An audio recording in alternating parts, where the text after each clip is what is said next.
Those of you who are not familiar with us, our goal at Clarion is to create spaces for high-quality intellectual discussions. We try to create a space where ambitious people meet to challenge their beliefs, find the best new ideas, and act on them. Besides large events like this, we regularly organize discussion groups, small discussion groups, public and private, where we have the chance to dive deep into topics and focus more directly on each other's intellectual development. So if you're interested in any of that, make sure to follow us on X. Our account is @ClarionSF, or scan any of the QR codes, or come up to me or anyone in the first row here to talk about what we're doing. A big part of Clarion is talking about ideas that we think are really important and valuable, and that are unknown, or at least we think are discussed in our culture. And today we'll talk about some of those unknown ideas that we think are really important for you as individuals, but also for us as a culture and as a country. I can't think of any more better to talk about those ideas than our speaker tonight, Yaron Brook. Yaron Brook is the chairman of the board of the Dynamic Institute. He's the most successful communicator of Ayn Rand's ideas. He hosts the Yaron Brook Show on YouTube, and he has written numerous books on the virtues of capitalism and individualism. So please welcome to the stage, Yaron Brook.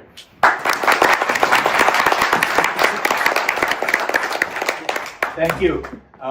Thank you guys for organizing this. I know this is it's a last minute thing, and this is an amazing audience. Given how few days you had to organize it, I'm going to have to come to San Francisco more often now that I see these tools being used so effectively.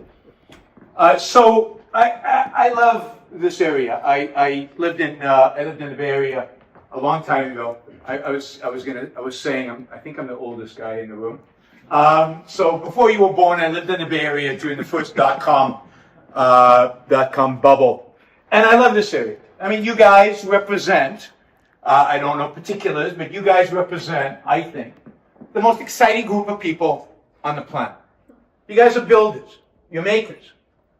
You're the people who are going to change the world. You are changing the world. And people like you have already changed the world. I came here on a Waymo. And, you know, I don't come to San Francisco often. You can ask me afterwards where I live. And it was unbelievable. It was so cool. It's the future, right? It's literally the future. We're not going to be driving cars. And you guys are what are creating that future. And this is the great mystery. This is the great mystery in the world, I think, out there. Is in spite of the fact that you're incredibly productive and you're changing the world and you're creating these technologies that people will benefit from for decades to come, nobody really likes you. And in particular, nobody really likes you if you are successful. And the more successful you're going to be, the less they're going to like you. I was just watching this TV show, I think it's on Max. It's a comedy called Hacks. I don't know if you've watched it, about stand-up comedians. It's quite funny, I think. But one of the running jokes in the show is the extent to which we should all hate billionaires. And there's no question mark about it. It's just, yeah, we should all hate billionaires. And of course, who are the billionaires? The billionaires are not the oligarchs of Russia who stole their wealth. The billionaires are not some class of mafiosos. The billionaires are some people in this room, maybe one day. But the billionaires are people who, in America at least, have produced their wealth, have created it, have changed the world in the process. And you could say, made the world a better place in the process. And yet, they hate it. You could see a little bit of this in the latest MAGA versus tech bro squabble over immigration, right? I mean, you could see kind of a little bit of this. We despise you guys. And that came from the right, when it's typically from the left, right? But it doesn't really matter, politics. Billionaires are just not liked. Successful people who make a lot of money are just not liked in our culture. And I think it's really an important question to ask why that is. And why it is that so many successful people, so many of the billionaires, if you will, don't have the tools, the vocabulary, a way to express themselves in a way that suggests, wait a minute, we deserve your love. We changed your life. We made the world a better place. And yeah, we're having fun. They can't do it. I don't see anybody out there on the horizon actually articulating that argument and making the case in a convincing way. If anything, they spend most of their time apologizing. Apologizing for their wealth, apologizing for their success, apologizing for making as much money as they did. And a lot of the philanthropy that a lot of wealthy individuals commit is a philanthropy that is not motivated by love. We really want to help these causes. We really believe in these causes. We really think these causes are amazing, so we'll give them gazillions of dollars. But they're motivated by a sense of guilt. Motivated by a sense of, well, maybe they have a point. Maybe I'm not such a good guy. And maybe this is the way I'll buy myself into heaven. And this is not new. This is not about this particular breed of tech billionaires. This is true in the entire American history. What do we call the 19th century billionaires, or the equivalent of?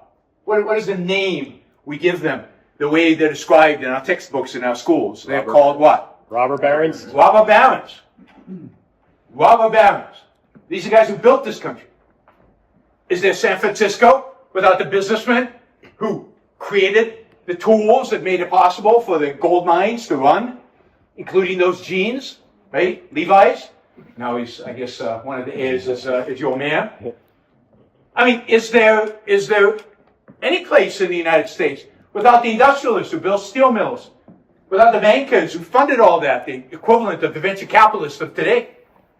And yet, we don't consider the fact that they built something, they created the modern world, they created the world in which we live.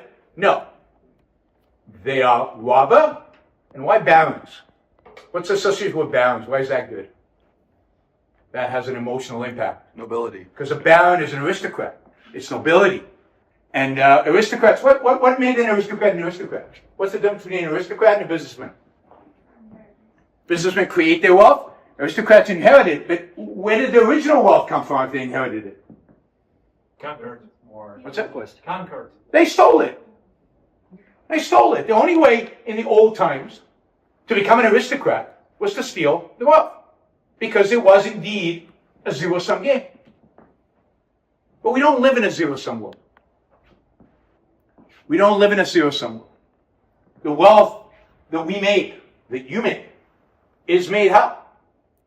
By creating values and by trading for those values. You know, I love my iPhone. I paid $1,000 for this. Why? Why did anybody pay $1,000 for a phone? It's worth more. Use it all the time. I use it all the time. And how much? If I pay $1,000 for this, what does it mean in terms of how much value it is for me? At least $1,000. It's more than $1,000. Now, it's a lot more than $1,000. Many multiples of thousands of dollars. I know you guys don't remember life without an iPhone. You were born with one at the hip. I know that. But I do remember. And life is so much better. That this is worth tens, if not hundreds of thousands of dollars to me. In terms of real utility, this is worth hundreds of thousands of dollars. Not having to use, I mean, given Waymo, this sounds funny, but not having to use a map, physical map, while driving. How much is that worth? How many accidents does that prevent? Being able to access every piece of music written and composed in all of human history at a marginal cost of zero.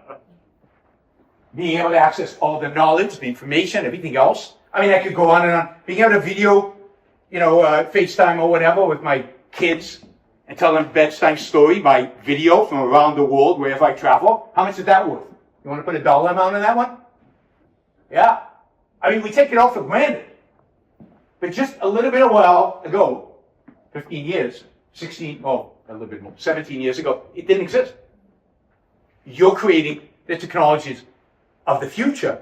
And when I buy this iPhone for $1,000, am I better off or worse off? I'm better off.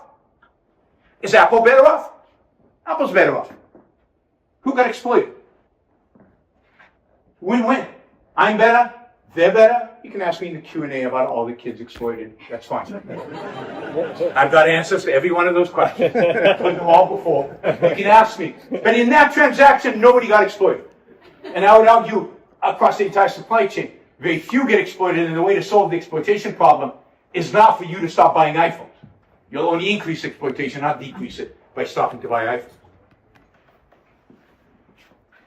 So why are businessmen so looked down upon, often despised, considered robber barons, exploiters? Why is that idea? Well, here's the question. Why do you do what you do? Why do most people in business, entrepreneurs, in tech, going out there and starting companies, founders, why do you do what you do? Curiosity. You're curious. You want to fulfill your curiosity. What else? Why are you doing what you're doing? It's like a creative expression. Yeah, you want to express yourself. You want to be able to express yourself, right? What else? Perception. What's that? Self-actualization. You want to self-actualize. You want to take whatever abilities you have and you want to express them to your fullest ability. And these are real opportunities for you to do that, right? Money. Yeah. You're exceptional. You're exceptional. You want to express the fact that you're exceptional out there. You want to manifest it. All right, that's good. What else? Ambitious. Change something. You're ambitious. What it? Change Make something. money. Make money. And everybody laughs, right? Notice that. Laughter is a way in which we kind of suppress a little embarrassment because we don't want to admit to ourselves that we're actually doing anything to make money. But certainly making money has to factor in, and factor in significantly. Maybe less than self-expression and wanting to make the most of your life and manifest yourself and making money is important. It's part of the motivation. I would say there are two reasons why people do the kind of work that all of us do, and two reasons why you're willing to work as hard as you do, and a lot of you work really, really hard. Two reasons why you're willing to give up so much in order to do this work. Basically two reasons. Love. You have to love what you do. That's the self-expression. That's a manifestation of all these things. It's I want to do something I'm passionate about. I love doing. I want to fulfill my abilities. If I'm exceptional, I want to do something spectacular. And second is you want to make money. Those are the two driving motivations. And both of those motivations are geared towards benefiting whom? Me. Self. Yourself. You're all selfish bastards. You're all motivated by your own self-interest. You're all motivated to do it because you want to do it. Because you love it. You have fun. You enjoy it. You're self-actualizing. You can give it all the words that you want, but it's all about you. And you want to make money. Which is, everybody knows it's pretty self-interested, right? You're all motivated by self-interest in every businessman. If you go out there into the world, whether they're in the steel industry or whether they're in the tech industry or whether they're farming, they hopefully love what they do. And I say hopefully, not everybody loves what they do, but I think the people who are really successful and who really achieve something love what they do. And they want to make money. And those are pretty self-interested motivations. What did your mother teach you about self-interest? About being selfish? Bad. I know what my mother taught me. Think of yourself last. Think of other first.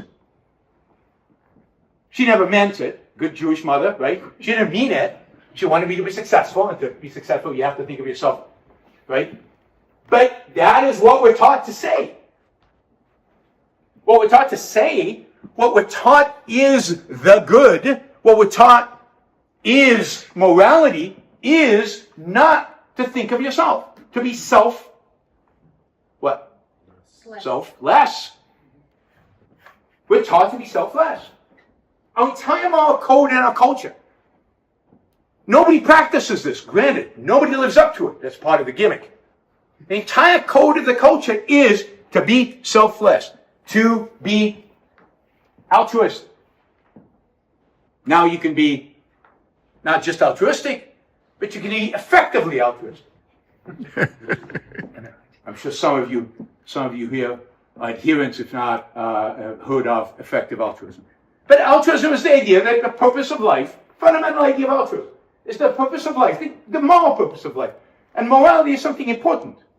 The moral purpose of life is other people. It's to help others, assist others. And while we can all make the case that what you do and what all those billionaires do is help other people. Right? I mean, can you be a billionaire without helping other people? In a free market, in a non-cursive market, can you be a billionaire without helping other people? No. Not really. I mean, everybody's buying your products because it makes them better off. Otherwise, they wouldn't buy your products. So every time you sell a product, somebody's life is better. You can be a hedge fund manager. And a hedge fund manager doesn't make the world a better place. That's what he does. It's a little bit more complicated. If you want, I can explain how hedge funds work and how they make a world a better place. You can ask me in the Q&A. But for now, trust me, it works the same principle. It's a trade. You can be a drug dealer. You could be a drug dealer. So there are a few professions where literally you can make money by hurting your customer. But that's very, very unusual. And a big part of why you can make a lot of money in drugs. What's the reason you can make a lot of money in the drug business? They're illegal. Because you're selling a commodity. So who can make a lot of money with selling a commodity? Nobody. Unless somebody makes the commodity illegal. And if you make it illegal, now there's a massive premium for all the risk you're taking in selling an illegal drug. If drugs were legal, if heroin, cocaine, I'm talking about drugs, right? If they were legal, would there be billionaires selling drugs? No. It would be just like aspirin in terms of the profit margins.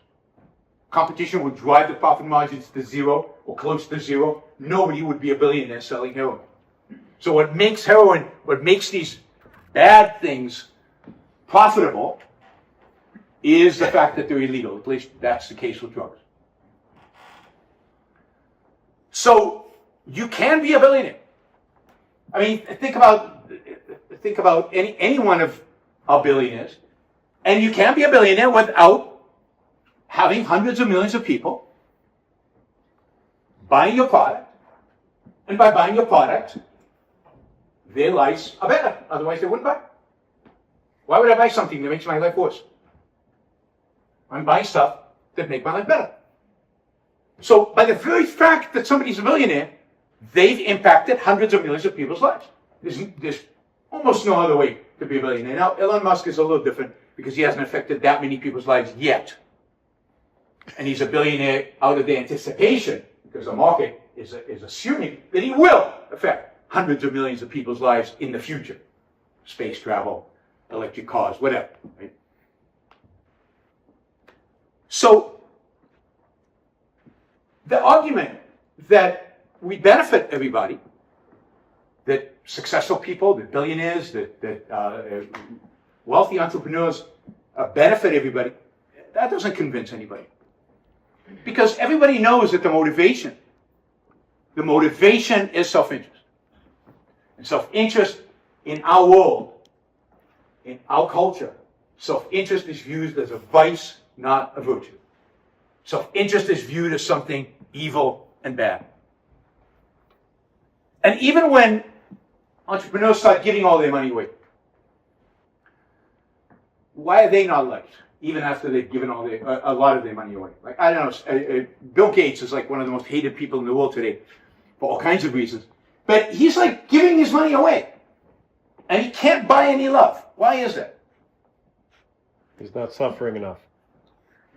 Proves you're guilty. What's that? It just proves It just proves he's guilty. It's like but more than that. It's like Bill Gates still seems like he's having fun. Like, you know, Bill Gates has a trampoline room in his house? Like, the whole room is just one trampoline. Like, I don't care how much money he gives away, if he has a trampoline room, he's not a good guy. Good guys don't have trampoline rooms. Like, Mother Teresa had no use for trampoline room. But that's our morality. if you're having fun, trampoline room actually sounds amazing. I wish I had a trampoline room. Sounds like so much fun. Particularly when when my kids were home, that would be a blast, right? But you're having fun. You're being self-interested. You're pursuing your own fun, your own happiness, and that's out. Our culture doesn't believe in it, and it comes up with all kinds of excuses why, in spite of the fact that you're adding value, you don't deserve admiration. Maybe the best one was Obama.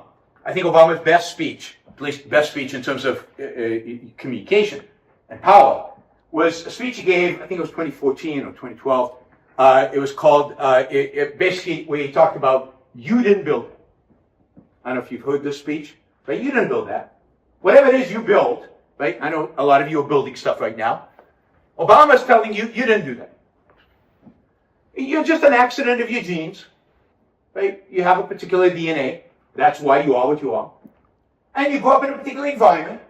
And, you didn't control that. You didn't choose your parents. You didn't choose your genes. And you had a great teacher. And somebody built the roads. And somebody did this and that and that other. You get no credit for it.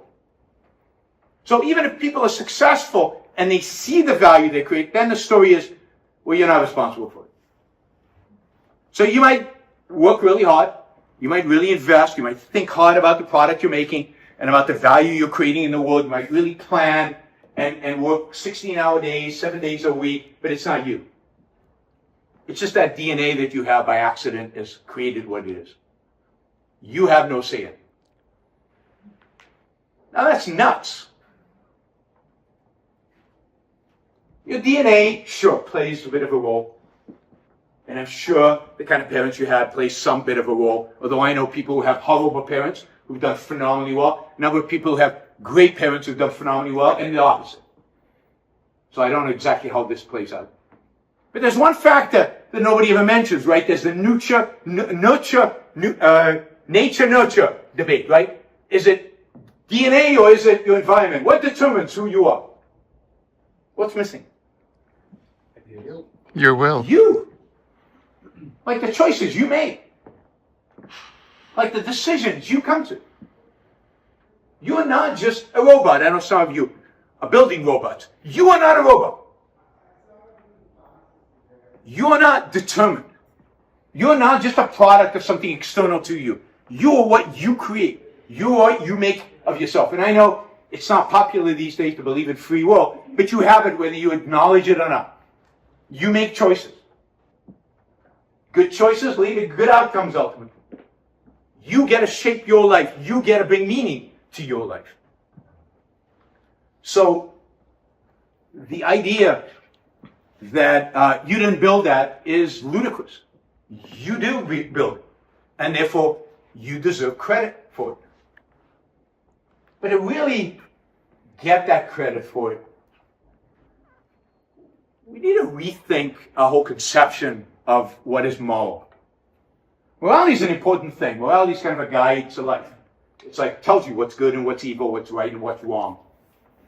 And we kind of lived on a certain framing of all of that for about 2,000 years that has been very clear that all of morality is guided towards this selflessness, towards other people.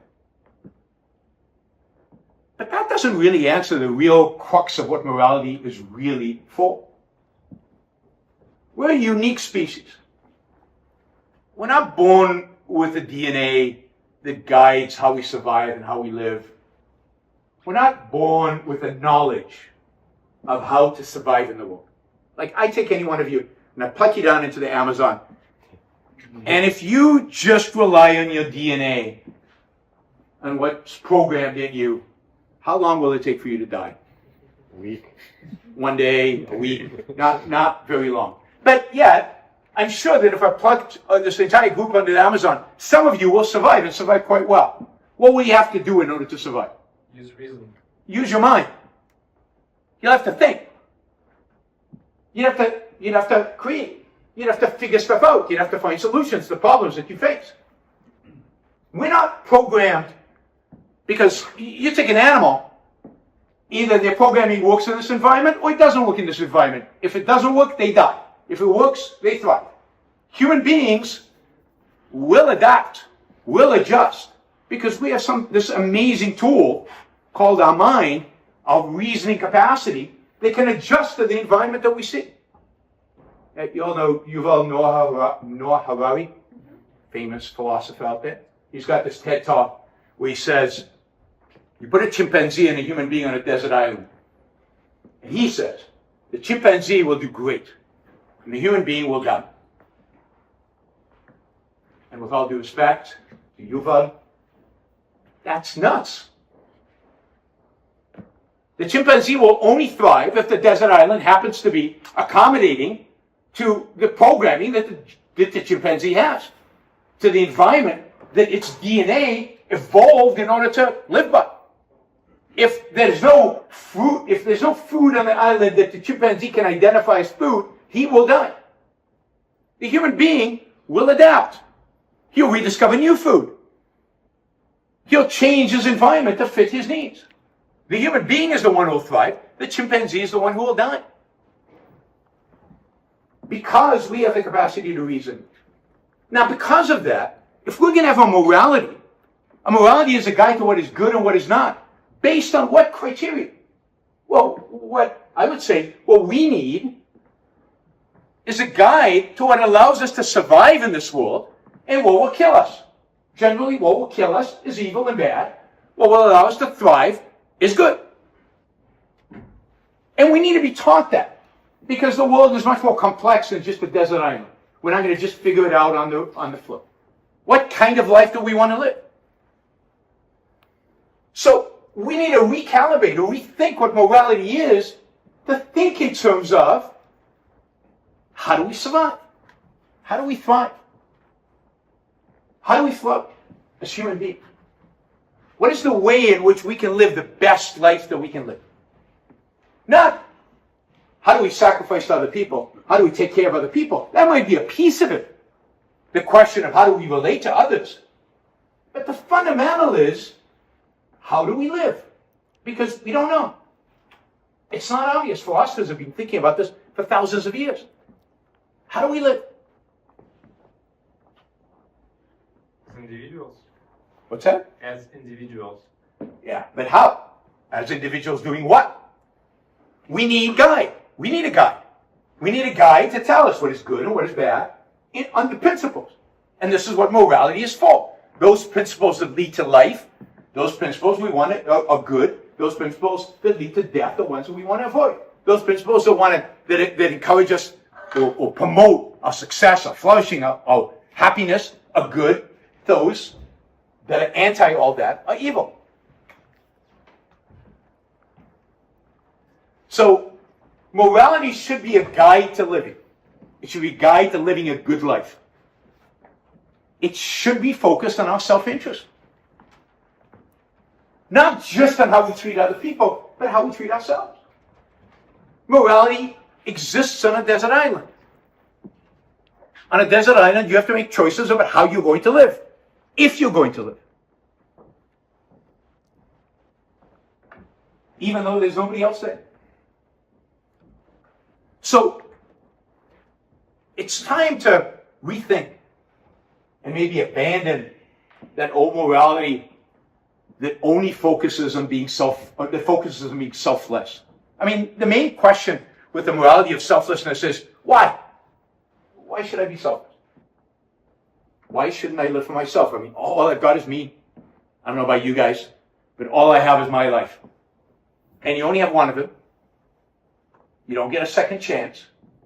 Every minute that passes, you will never get back.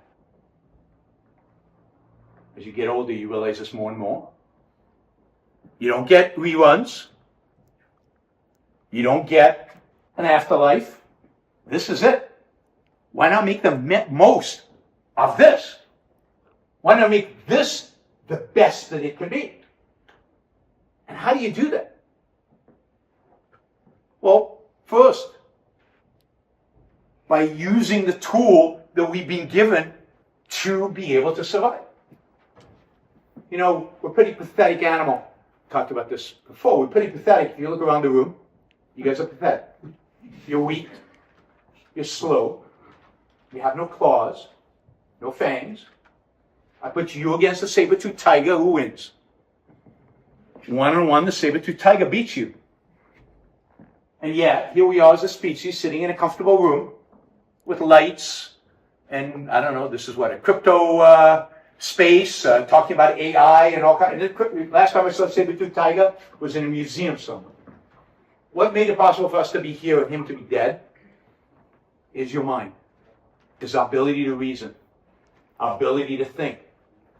So if we build a morality around human beings thriving, about human success, about human beings being successful in life, then it has to be a morality built around the idea of reasoning, about the idea of thinking, the idea of using our minds to create the values that are necessary for us to live. And the people who do that, the people who create the values, who use their minds, who produce the products and the values that make it possible for all of us to live, they should be our moral heroes. They should be the good guys in the world. They should be the people who we thank, not condemn. And the fact that they're having fun, and the fact that they're enjoying their money, and the fact that they're pursuing their love, and the fact that they're pursuing their passion, that's a plus, not a minus. Human happiness is good, not bad. Human fun is good, not a negative. The fact that Bill Gates has a trampoline room should cause us all to wish we had trampoline rooms, not to condemn him for the fact that he has one. The fact that people enjoy their work and love their work with passion should inspire us, not cause us to condemn them. The fact that people are living the best life that they can live and loving it is amazing. It's the way all human beings should live. So this is the morality of self-interest. I'm giving you a very short outline, right? This is the morality Ayn Rand developed in her novels, Atlas Shrugged, but in books like The Virtue of Selfishness, which I highly recommend everybody read. But it's a morality that basically, at the end of the day, presents the producers, the creators, the builders, the people who build stuff, as heroes. As heroes not because they make, mankind better, because they help their fellow man. All that is true. They do make the world a better place. They do help their fellow man. But no, they're heroes because they've made the most of their own lives. They're heroes because they've taken their excellence, their potential, their abilities, at whatever level they have, and made the most of those. They've created values. They've built stuff and made stuff. They've had fun. They took this one life that they had, and they made the most of it. So, my attitude towards billionaires is, I love them. And I want to thank them.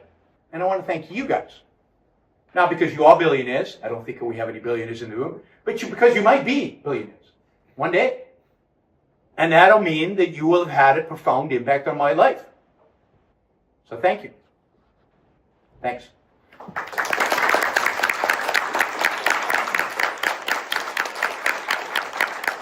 Thank you, Yaron. We're on the Q&A now, so if you want to have a question, raise your hands, and I'm going to pass it on to the microphone. All in the back. You have to work for it. Hi, thank you so much for a wonderful, interesting talk.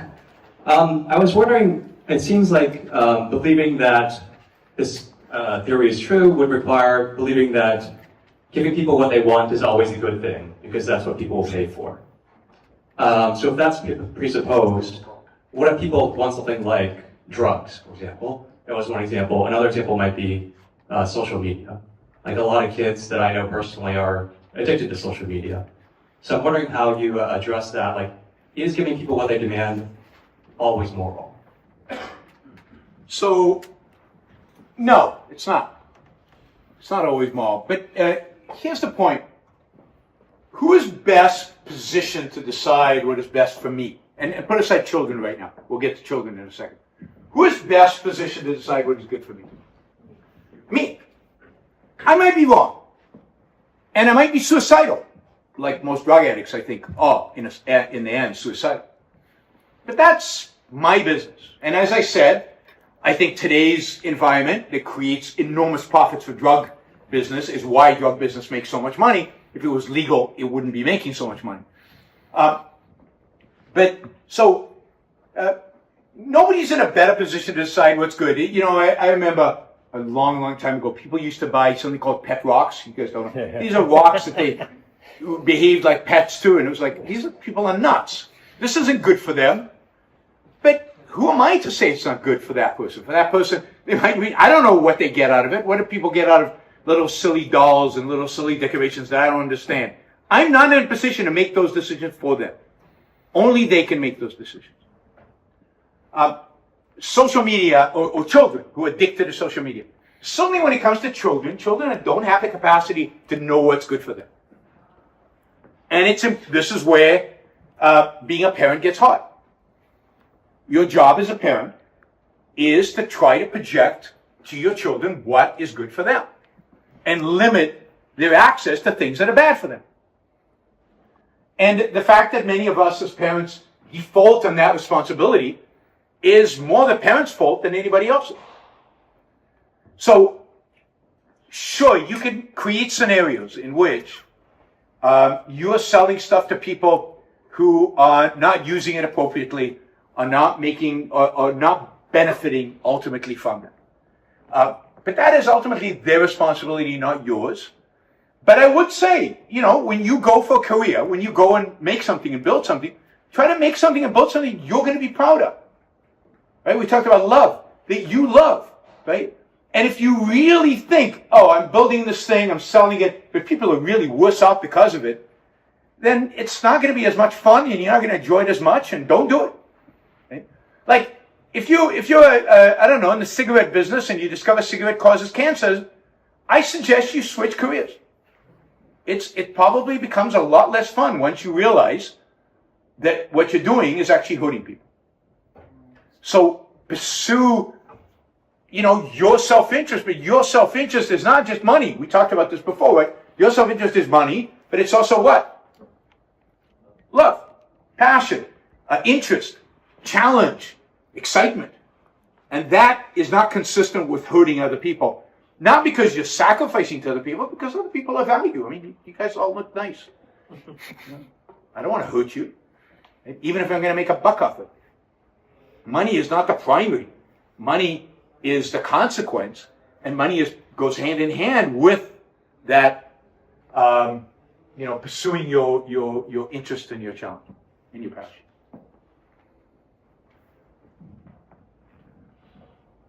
Hi, thank you so much for the talk. I'm John. John. I am in SF, or we're in SF, and I can't help but ask this question. AI is improving greatly, and now we're getting to the stage where there's a lot of reasoning that the AI does. Quotations, obviously, but let's assume a happy case where we have good AI that does basically most of the economic activity, but aligned to humans. In that type of world, how do you see the moral philosophy posited by Ayn Rand? What kind of implications does it have? I don't think it changes anything fundamentally. It just means now that, I think this is true of all technology, it means that we as human beings have more time and more energy that we can devote to really figuring out new things, the things we're really passionate about, because a lot of the basics are going to be taken up by machines, by robots, by AI, by whatever, however we want to categorize it. Think about life just 250 years ago. Every single person in this room, almost, like 90% of the people in this room, would be out in the field. Like most of you would be dead, to start with that, right? The population is a fraction of what it is today. But the rest of you would be farmers.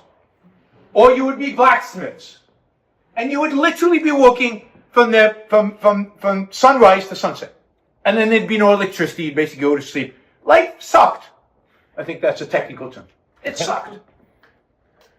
And since the birth of the Industrial Revolution, life has got dramatically, exponentially better. And it's going to get, because of AI, even more exponentially better, right? The exponential graph just goes straight up. And that means today we have time for lectures like this. 300 years ago, a tiny little group of people on planet Earth had time to sit around talking about ideas.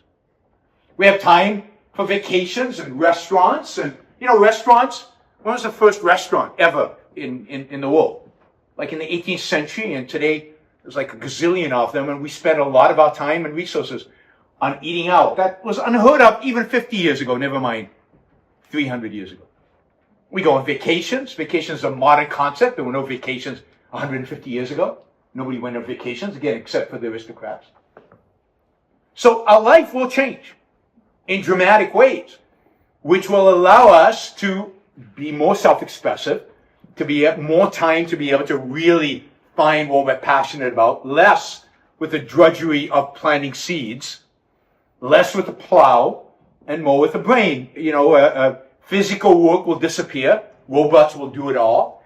And most of the work that gets done in the world will be mental work, and it'll be, you know, more fun and more enjoyable.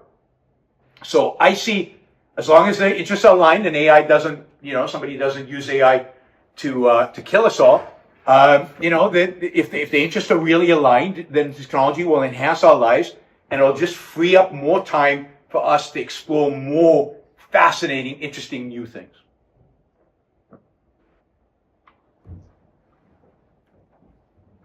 Hello, thank you for the talk. So you said that billionaires, we should love them because they have something and they use it to like create amazing things. But what about billionaires who promote or who do crony capitalism, like the Chibal groups in Korea or the Indian oligarchs and stuff like that? Should we still love them because they leverage the position they are in and now they are extrapolating on things, although they are still providing value, but you know, in a very heavy way? Yes, I did say billionaires in a free market or a semi-free market. I certainly don't love oligarchs. I don't know about the Indian oligarchs. Don't know enough about them. But I know a lot about the Russian oligarchs, and believe me, I don't like them at all. Or the Ukrainian oligarchs, or the Bulgarian oligarchs. There are a lot of oligarchs in Eastern Europe who benefited enormously, basically from stealing property after the fall of communism and aggregating it, and the state then protected them. And so it wasn't wealth creation, it was wealth accumulation, which is very similar to the way aristocrats were made in the past, more stealing than building and creating. So I would separate those two out. I also think when we talk about cronyism, we have to remember, particularly in the United States, we have to remember the source of cronyism. The source of cronyism is not businessmen groveling before the government or bribing the government to try to get favors.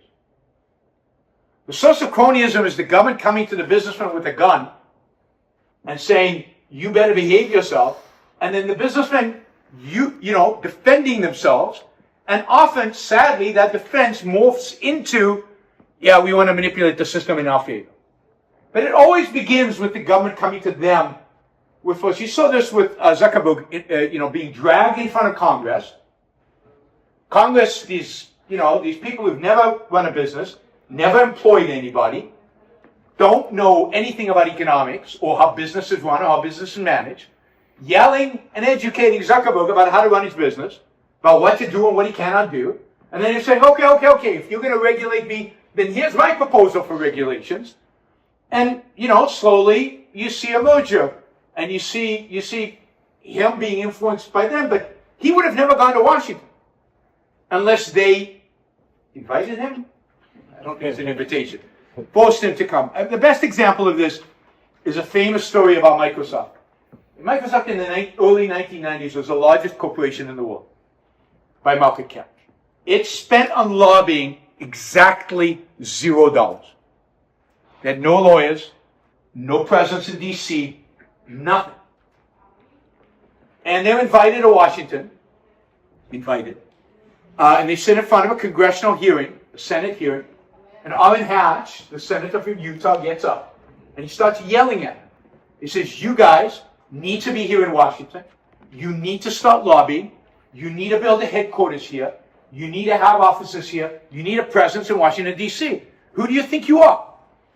We're important. Come bribe me. He didn't say it that way, but that was the implication, right? And Microsoft basically goes, Bill Gates wasn't there, but whoever was there says, look, you leave us alone, we'll leave you alone, and they walk it. 6 months later, knock on the door. With the Justice Department. We're here to, we believe you're a monopoly. You're abusing your power, right? Antitrust law. Well, anybody remember what they went after them for? What was the monopoly thing that Microsoft did? Internet Explorer. Free. They gave away a browser for free. Internet Explorer. I'm sure all of you use Internet Explorer today because it's a monopoly, right? But that's what they went after. The whole 10 years of Microsoft under the Justice Department was all about the fact that they bundled Internet Explorer with the operating system. For free. So customers didn't hurt the customer. But what did Microsoft learn from that? We better have a presence in Washington. We better lobby for our interests. I don't know if you know, the building Microsoft built in Washington, D.C., about equal distance from the White House and Congress. It's a beautiful glass building, beautiful offices there. Microsoft today spends 9 figures on lobbying every year. It's one of the most aggressive lobbies. Google, by the way, from its founding, which was after the Microsoft case, said, we are going to have a presence in Washington. We are going to lobby, because otherwise they will screw us. From the beginning. But that wasn't, again, the initiative comes from those who want to impose their will on you. It's rare that a self-respecting businessman goes, yeah, I want to, self-actualize by going to Washington and getting favors and subsidies. It's not typically how it works. So it seems like objectivism has a lot of criticisms of altruism, but also, like, using Ames' logic, it seems like there's a lot of ways where you can frame that sort of altruism to ultimately be self-serving. Like, I can do something for someone and get something explicitly out of it, or I can, do something for the world, and there's a positive externality that I want out of it that benefits me. So I guess the question is, how do you differentiate between veiled altruism and true altruism? And also, how do you start conversations where you're actually criticizing not selfishness, but poorly executed selfishness, which I think is the case with most of these billionaire conversations. You think most of billionaire conversations are poorly executed selfishness? Yes. In what way? I think if they executed it well, there would be a lot less conversations about them. Oh, I doubt that. But okay, I mean, let's first ask the question. So let's be clear about what altruism means, because I think this is important. The way Ayn Rand uses it, but really the way philosophy uses it, versus the way I think it's used in the culture. So altruism is a term coined by a French philosopher, Auguste Comte, in the 19th century. And his idea of what altruism means is that you sacrifice yourself, your self-interest, for somebody else. That you are worse off by helping somebody else. Indeed, he said, if you are better off, if you enjoy helping other people, you can legitimately enjoy helping other people, that doesn't count as altruism.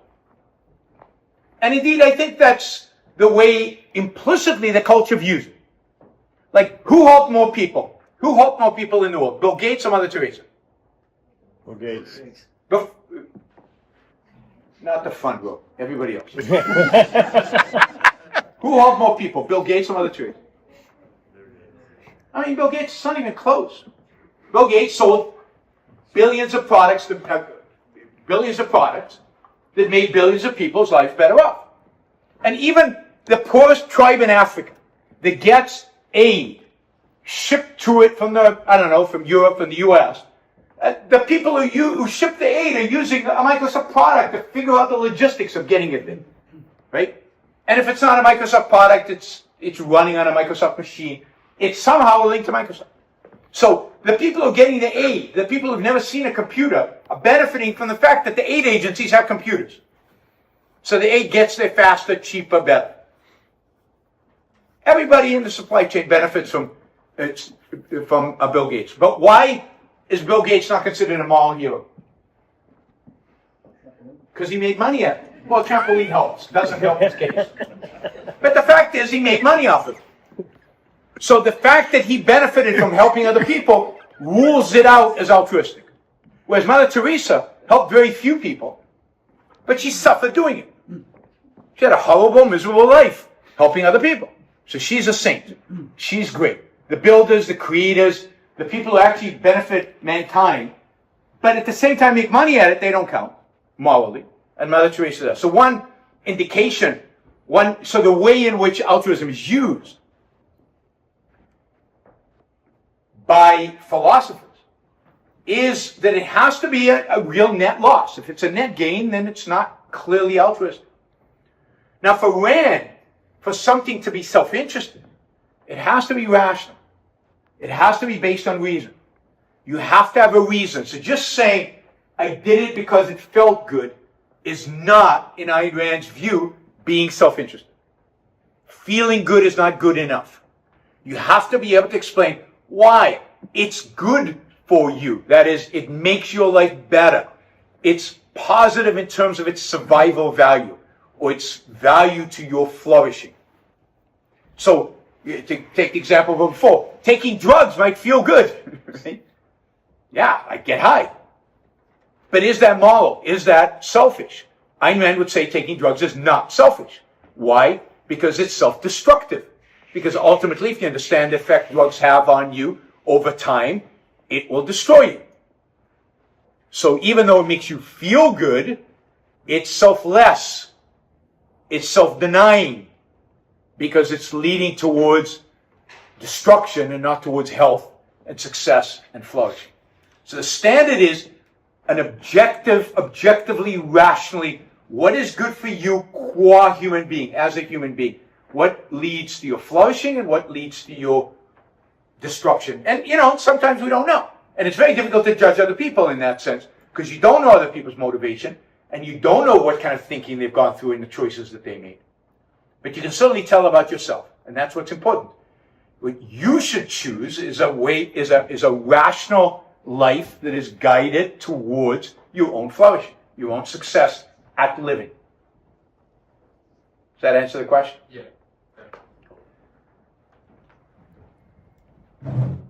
We might move a little forward at some point. Yeah. I'm curious to hear how negative externalities play into this worldview. If I drive my, say, gas-guzzling car that gets 2 miles to the gallon, it gets me to where I'm going, so it brings positive value to my life. It creates a lot of value in the economy by moving equipment around. There's a lot of waste, so it's perfect. GDP goes up, fantastic, and yet there are these negative externalities that aren't accounted for in our typical way of thinking about quote-unquote value in an economic free market system. How does that play into this worldview? So I would say that a lot of the negative externalities are negative externalities. They're there. And unless you can find a way to internalize the externality, that is, to put a cost on it that somebody bears, then they're just going to be there. Just like most of the positive externalities, nobody ever pays for. Nobody pays for all the positive externalities we have. And our life, by the way, is dominated, not by negative externalities. Negative externalities play a tiny little role in our life. Most of our life is dominated by the positive externalities. The positive externalities of all the past knowledge that we benefit from, the positive externalities of the massive consumer surplus that we have. As I said, the iPhone cost $1,000, but it's worth hundreds of thousands of dollars to me. That's a positive externality, a massive one. Nobody pays Apple for all the benefit I get from the iPhone. Generally I think we exaggerate to negative externalities. I think we make way too much of a deal from them. If the negative externality is harsh, it's really there, and it's really significant, then I think what you have is people getting together and trying to educate people about the negative externalities and changing people's behavior. So like climate change. People So- coming together. So climate change is a negative externality, and we're all aware of it. And a lot of people are working on all kinds of technologies to try to reduce climate change or to try to reduce human effect of climate change, right? But the reality is that most of the solutions offered for climate change have much, much, much greater negative externalities than climate change itself. So if we tomorrow decided to stop using fossil fuels, the negative externality of that would be exponentially greater than the negative externalities of continuing to use fossil fuels. As we continue to develop technologies that are slowly changing. So I'm all for, let's take that into account in our lives. Let's think about how we behave as individuals, because we care about our own lives, not just today, but in 10 years and 20 years. We care about our children's lives in 10, 20, 30 years. So let's internalize that and change our behavior. I can't coerce other people to do the same. I can try to educate them.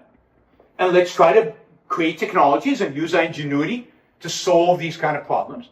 But let's also not use coercive means that tend to have dramatically greater negative externalities, we're going to use those terms, on humanity. This does the problem we're trying to solve.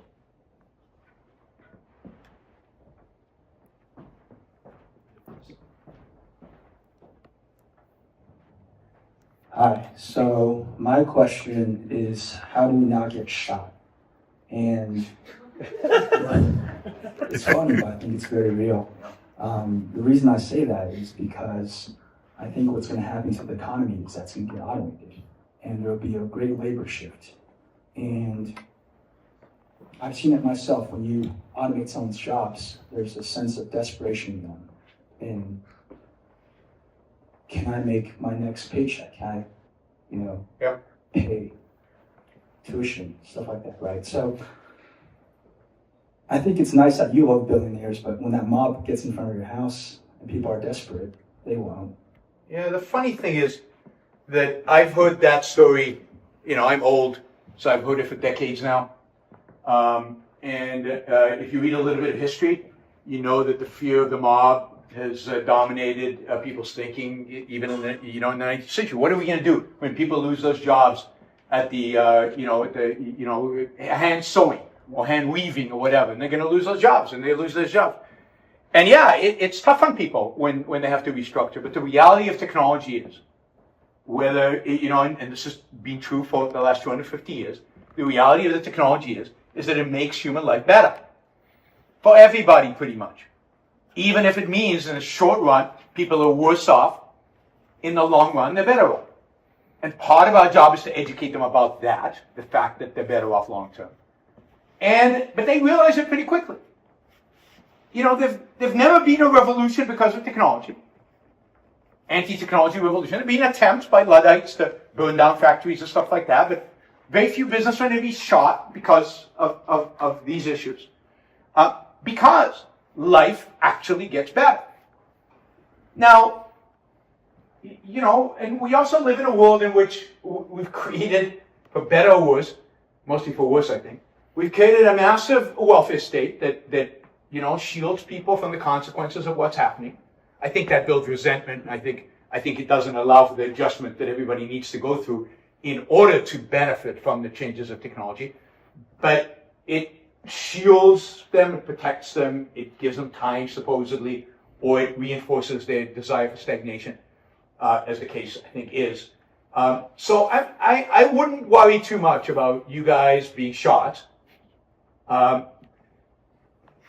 Unless we do a really poor job in educating people, unless people are so shielded from the upside of what's happening, which I think the welfare state does, it shields them from the upside, so that they get so frustrated and then ultimately they do come for you. But yeah, it's a concern, and it's why talking up the benefits that you provide is and the value that you create is worth doing. Yeah, you got to follow up? Yeah, don't we have to rely on the government to shift resources when there's a surplus? Don't we have to rely, just repeating for the, if you know we have to rely on the government to shift resources because of that? No. I mean, the government is the slowest entity to shift resources ever. The shifting of resources happens really, really fast, really efficiently, really effectively by the private market. I mean, Silicon Valley was basically created in the 1980s. Where did the capital for Silicon Valley come from? Private investors. Where did it come from? Literally, where did it come from? Geographically, where did the capital that created Silicon Valley come from? It created from the restructuring of dying businesses in the Midwest. It came from the fact that we now had steel mills that were not economic anymore, that were being restructured, shut down, sold off. That capital had to be reinvested. And it was reinvested here to create much better, much more forward-looking, much more productive, much more life-enhancing businesses. And where did the kids of the steelworkers who lost their jobs go? They go back into steelwork? No, because there weren't no steel jobs. They came here. The population of the Bay Area has grown dramatically over the last 50 years, right? Where did those people come from? They came from places that the market was restructuring. The market was destroying industries because those industries were dead and shifting resources, both human and capital, to industries that were being born and growing and alive, which mostly was here and some other places around the country. Right? And people who were willing to recognize that and get in their car and move and restructure their lives because the world around them was changing, benefited enormously from that. And people who didn't, who sat on their butts waiting for steel jobs to come back because President X promised to bring them back, they're frustrated, they're angry, they're mad, because the steel jobs are never coming back. They can't come back. Most of them are automated away anyway. Yet they've been promised all these promises, and the welfare state has kept them where they are, and they haven't benefited from all the upside that Silicon Valley's created. So the private market, if you leave it to the private market, not the politicians' promises, but the private markets reallocate capital unbelievably fast. Unbelievably fast. We went from a pathetic economy in the 1970s that was crippled by conglomerates and crippled by inefficiency and lack of productivity to the most efficient economy in the world by the 1990s because private markets restructured American business. And for that, a lot of people went to jail, literally, from Wall Street. A lot of people were accused of being robber barons or the equivalent of. And, we blame the people who actually do the good, and we wait for government to save us.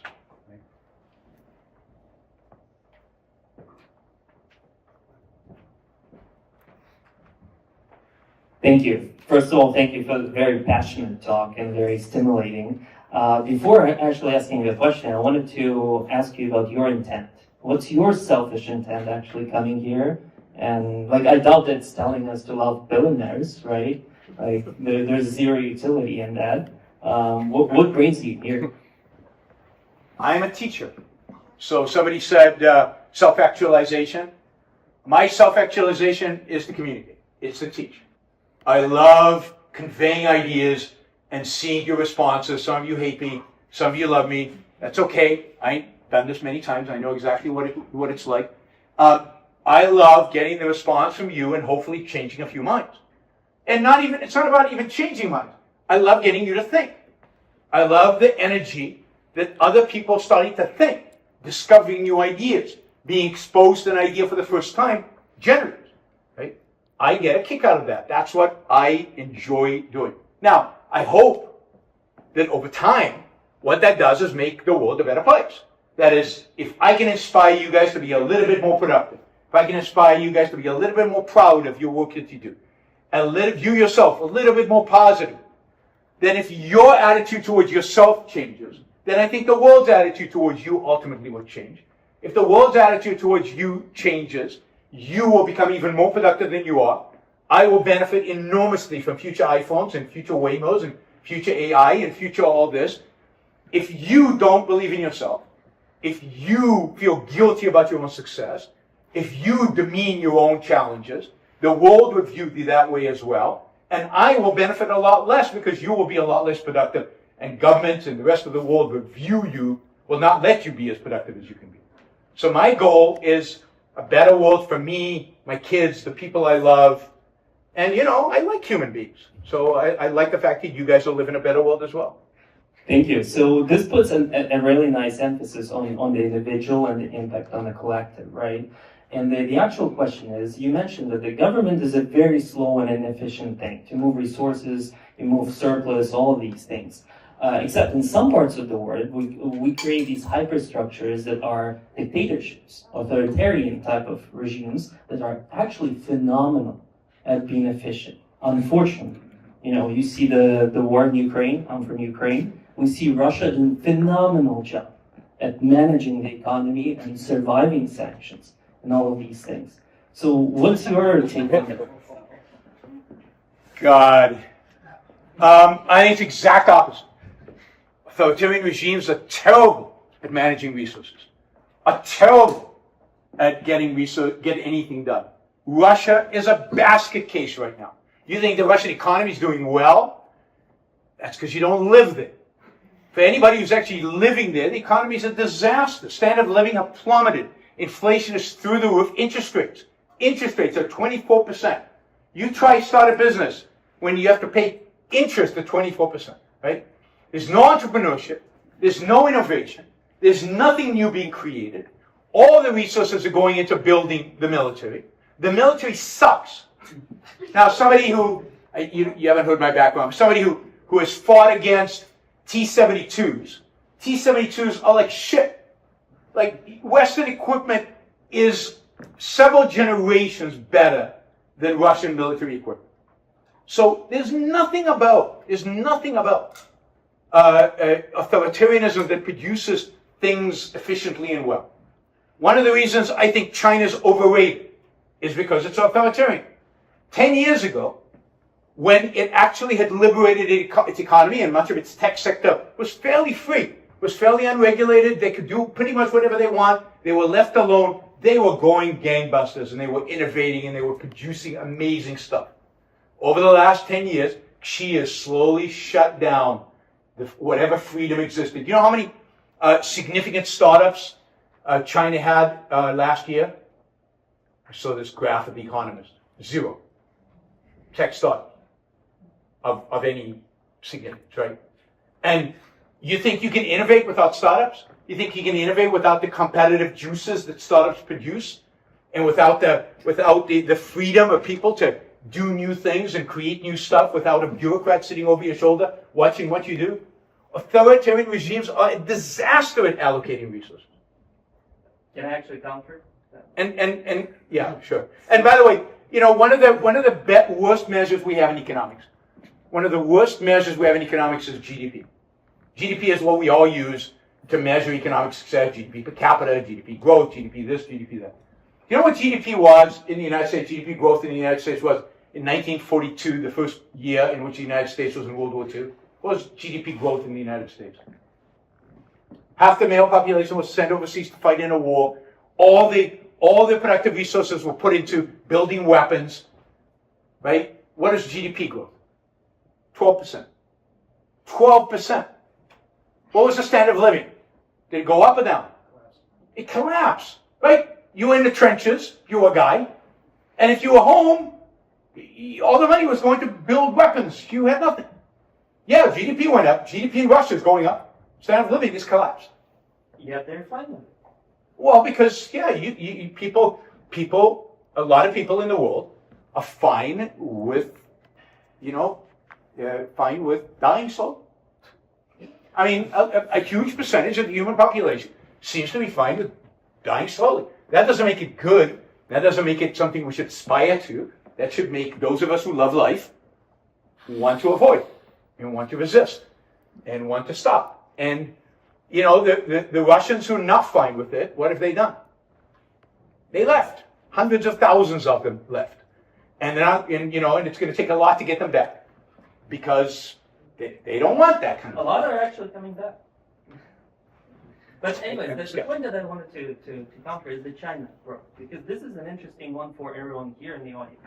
It may look like they're not actually producing a lot of startups and everything, yet the AI research is phenomenal.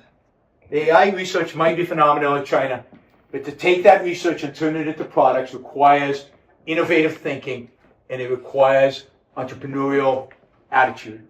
And that right now China's killed. It exists in China. The ability is there. We know that. We know Chinese engineers. We know Chinese entrepreneurs. We know the ability is there, but the government has shut off that spigot. So they are controlling everything. If you think a central planned AI is going to be better than an AI produced through the market forces in the United States, then I think you think you live on a different planet. I mean, no centrally planned anything is going to do better than something that is coming from the bottom up through the kind of competitive juices that the kind of environment for AI in the United States has. So I don't worry about the Chinese beating us at that. They can beat us at producing things where the science is limited, where entrepreneurship is already being done, like batteries and cars, and they can pour a lot of capital, where most of it is capital, where it's capital intensive. Where it's idea intensive, you have to have freedom. And without freedom, you're not going to innovate. You're not going to really be able to do it. Freedom is an enormous value. Yeah, it's a common, like, I think in certain areas, several people really believe that Bitcoin is a practical implementation of Ayn Rand's philosophies, right? And I think your mission is something that I really feel is really great, because several people that worked on such technologies were actually sent to jail, and many of them are still in jail till today. And for founders who are like really working in this industry or in other industries where, you know, that could feel threatened to government or government cohesion, right? I think it's a very, very interesting space to work in terms of your mindset. How do you, work feeling that maybe in the next 5 years or 10 years, you're going to make so much impact, but you could actually go to jail, right? I think it's a very, very funny, that dynamic. But also, I would love to know, what you think the future is going to look like when we know that we're going to have automation with AI, we're going to have, Bitcoin, we're going to have private settlements or private payments. And this actually is going to be around the whole world. It's going to be more of like, the world's going to be more of a global community against, the current economic world really is, in a way, technically excludes the third world, right? And I think when we include the third world and we see all these technologies happen all together, what is the world going to look like and how should we prepare? Yeah, I mean, you bring up two interesting points. One is there certainly is a fear factor involved in certain technologies that threaten the powers to be. And crypto, whatever you think about crypto, crypto threatens the powers to be. And we've already seen that with the debanking of crypto that happened 2 years ago and is ongoing. Whole banks were shut down basically because they were too involved with crypto. I could talk a lot about that because I've done a lot of research on banks, and it was Elizabeth Warren's campaign, and she got it done. She basically debanked crypto for a while, and she destroyed bankers. She destroyed their lives. So it's tricky if you're in an industry like that where you're threatening a government operation. Then you have to watch it, and you have to be prepared for the downsides. The downsides clearly are there and are real. What does the world look like in 5 years, 10 years? I don't know, and a lot of it depends on. Unfortunately, a lot of it depends on politics. A lot of it will depend on what's allowed to happen and what is not allowed to happen. I think that the potential for the involvement of the third world, of countries that don't have great, let's say, institutions of rule of law, but who can participate in the economic world because of things like crypto, is huge. I mean, you're bringing on board another few billion people into active economic engagement, and I think that is a really, really positive thing. And if they can develop institutions, proper institutions, property rights and the rule of law, then you've got you're taking 8 billion people on planet Earth, and they all have the potential for productivity. Growth under those circumstances is it's hard to imagine how positive it can be. So I'm optimistic as long as the bastards in Washington stay out of it. Of both political parties, by the way. Thank you. You spent many years thinking on these ideas. I'm curious for, is there a counter argument to the ideas you've proposed today that you've heard through the years that you find to be the most compelling, that you still grapple with? Not one that I still grapple with. I really do think, I think that once you get, and here I think the issue is, the two issues that we talked about, if you will. One is morality and one is, if you will, economics. Once you get, you only have one life, and the life is worth living, then I don't see how you get to the idea that you should live a selfless life and live for others. And I don't think anybody really takes that too seriously, because the fact is, everybody kind of, look at the self-help sections in bookstores. Everybody wants somehow to make a better life, even though morality tells them they shouldn't. And I'm saying, embrace the fact that you want to have a better life. Embrace it morally. Figure out what the moral rules are, what the moral principles are that you should live by, and run with it. Really engage with life. And I think once you get that, I don't see, I've never heard an argument. When I ask people, why should I sacrifice? Sacrifice means lose for somebody else. I've never received a coherent answer other than, that's what we've always done, that's what God says, that's what society says, all of which I consider bogus. Right? All just emotionalistic nothing. I've never heard a reasoned argument about why your lives are more valuable to me than my life. My life to me is more valuable than any of your lives. To me. And the same should be for you. So on the moral point, I don't see. On the issue of capitalism, again, every place it's tried, to the extent it's tried, it's incredibly successful. Markets work everywhere they're allowed to work. The strongest argument you can make is an externalities argument.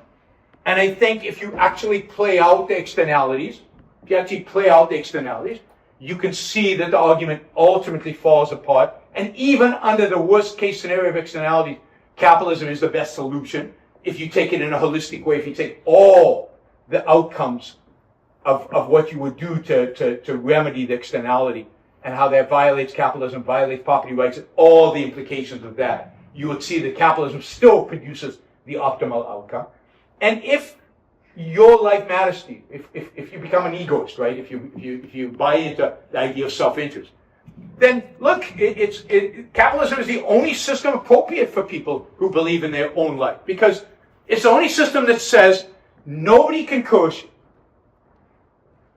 Capitalism means freedom. It means freedom from coercion. You can do what you want to do. You can pursue your values based on your ideas, your conception of what is true. As long as you're not hurting other people, go for it. And if you hurt other people, then there are consequences. Either the consequences civil, legal, or the consequences are criminal, depending on how you're hurting. So don't hurt other people. And, use your judgment to live the best life that you can live. And that doesn't mean we all will, and it doesn't mean we'll all be successful. Failure is part of life. As entrepreneurs, I hope you all know that already. And if you don't, you'll find out soon enough. Right? Failure is part of life. But learn from it and grow and become better. So, no, I haven't heard any really good arguments against either one of those. So I'm not grappling anymore. To me, the grappling comes to, how do I best communicate this? Because I think I'm still challenged. How do I best communicate that these ideas really do, they're right and they work. They're moral and they work. The moral is the practical.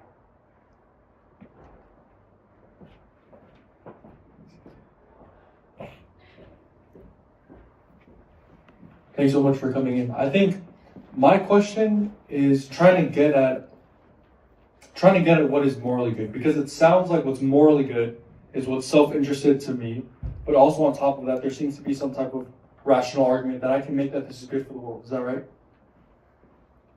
I think it's consistent with it being good for the world. Yes. Okay. So imagine a case where someone really loves, and I'm not saying this as a joke, someone really loves to kill. Yeah. And they also love to kill, but specifically people who they deem as bad for the world. Yeah. So they want to go out and they kill these people who they deem as bad, that they can have this rational argument that this person is bad for the world. Why does it seem like that is in some ways immoral? Well, it is immoral, not seem some way. Okay. It's incredibly immoral. Then why You don't get, if you value life, you don't get to decide the lives of other people. You don't get to decide who is good and who is bad, who lives and who isn't. If somebody is violating somebody else's rights and deserves to be punished, that's what you have, a system of law and a system of judging, and that's why you have to bring in evidence and you have to make a whole case. It should never be simple to say, oh no, he's a bad guy, we shoot him. This is human life, and you have to go through a whole process in a legal system in order to establish that, in order to prove it. But also, you have to ask yourself, and this goes back to the point I made earlier, that just because you like to do something doesn't make it good. You have to really ask the question, why does this guy like killing people? There's something really, really perverse, really, really horrific about liking the destruction of life, liking the destruction of something. That to me is even worse than taking drugs, right? The pleasure of seeing stuff, human life, being eviscerated. So I think there's a real psychological problem there. There's a real philosophical problem. Again, what you like has to be rational, has to be pro-life. Now, how do we determine that? Human beings have a particular nature. We're a particular type of animal. And therefore, they're particular, just like if we truly understood our biology, we should be able to say this food is good for you and this food is bad for you. If we understand our psychology, if we understand what it means to be human, as a cognitive, as a conscious being, then we should be able to say these behaviors, these values are good for you, these values are bad for you. Destroying stuff is bad for you. Killing people is bad for you, unless it's in self-defense. It's bad for you. So, if you like killing people, you've got to see a therapist. And soon. It's not healthy. It's not right. Something is screwed up. So, you're on the side of death. You're not on the side of life. It seems like you're presupposing that all of these things are inherently good or inherently bad. But what, apart from your... I'm presupposing some things are inherently good and some things are inherently bad. I'm saying the things that are pro-life, pro-human life, are the good. Things that are anti-life, that are destructive to life, are bad. Okay, so you and the things that are pro-life, I can tell you, I think there are three, if you will, cardinal values. These are values that all human beings should pursue. I think there are three that are universal, right? Every person on the planet. I think reason, it's our means of survival. It's how we survive as human beings. If you don't take your mind seriously, you will not have a successful life. You will not be a good human being. Reason is, I'd say everything. You got to boil down the morality to one word, it would be think, right? Reason. Purpose, you have to have a reason to do things. You have to have a purpose in what you do. I think for most of us, for most of you in this room, your purpose is your career, your startup, the values you're creating, the passion, where you're oriented towards your passion. But everything in life has to have a purpose. You have to have a reason for doing what you do. Otherwise, you have no motivation and you're not building anything. And the third one is self-esteem. You have to have the sense that you belong on this earth and you are competent to deal with this earth. Self-esteem is not a pat on the back by somebody else. Self-esteem is not a ribbon that you get. Self-esteem is the knowledge that you can create values. That you can create values. That you're not an alien on this planet. That you can actually cope and survive on this planet and be successful. If you can achieve those three values in your life, I think every human being on the planet who achieves those three values will have a successful life. Now, it's hard. And there's and you have to do a lot of thinking about how do you achieve those values and what kind of virtues and actions that you need to take in order to achieve those values. And this is where the science of ethics come in. This is the science of morality. Morality should be teaching us what are the universal values and virtues that all of us should be practicing in order to achieve happiness, in order to achieve success at living, at being alive. And I think they're all universal principles, and that's, again, the job of the philosopher, the job of the moral scientist. And we might disagree, but if we can agree that the purpose should be human flourishing, the purpose should be individual success at life, then the disagreements about which particular values and what particular virtues are going to be relatively small. The goal is much more important to me, and that's what I was talking about today. You know, your life is what's of value. Your life is the goal of morality. Your success in life is the goal of morality. Okay. This is the last question. I'll switch to a more positive note. So every country, every country has its own heritage, and it seems to me that the political and economical and philosophical themes are gravitating towards their heritage. The United States was founded with much less heritage, and hence it's like software version 2.0. What do you think the Constitution of Mars is going to look like, given that it's not going to have much heritage at all? So let me say that I think generally heritage sucks. I do not like tradition. I don't like conserving anything. I'm for building, changing, growing, and finding the best and choosing the best. I'm an immigrant. I love immigrants because they've chosen to improve their life by moving. They've dumped their heritage and picked something better. And that, I think, is phenomenal and amazing.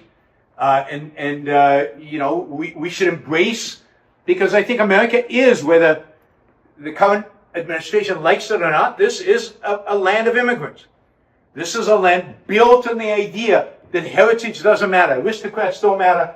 What your family name doesn't matter. What matters is what you make and what you do once you get here. What you do with your life once you get here.